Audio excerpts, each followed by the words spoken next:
Mitalaques, con ese sonido característico que hemos disfrutado durante estas 2 jornadas intensas de música, de difusión de esta cultura. Ellos son Cachamarca, el aplauso de todos.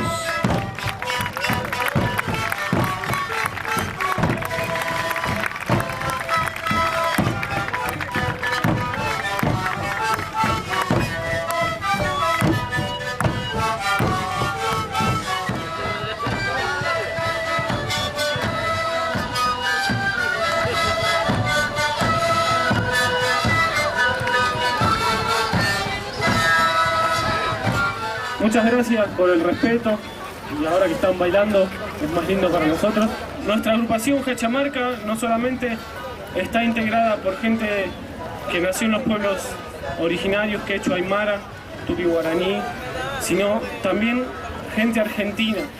Simplemente decirles que sentimos que ahora en este siglo XXI la lucha es latinoamericana. Cualquier manifestación que tenga una raíz campesina, raíz folclórica es bienvenida y esta es una de las expresiones.